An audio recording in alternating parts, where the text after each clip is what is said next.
Hi guys, this is Akib here.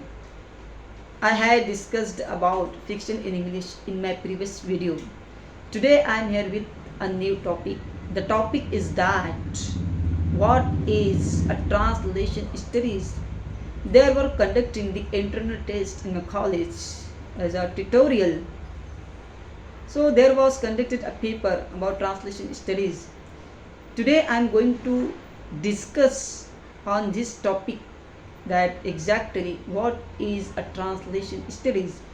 So basically the terms of translation studies was coined by James Holmes, a poet and translator of poetry, in his first paper in 1972, The Name and Nature of Translation Studies. Translation is the process of conveying the meaning of a text in one language into another language without losing the original meaning.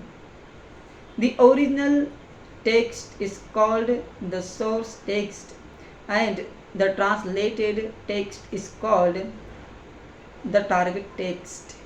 Translator must balance staying true to the original meaning while also making the target text sound natural communication, the same message, tone and feeling as the original.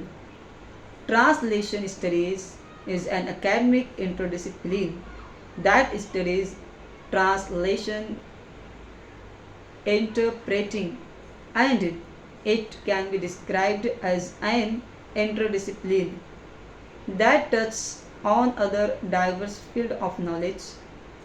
Translation examine translation as both interlingual transfer and intercultural studies, intercultural communication.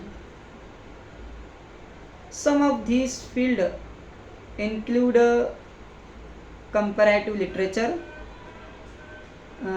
computer science, cultural studies, history, philosophy, linguistic, and rhetoric and semiotics.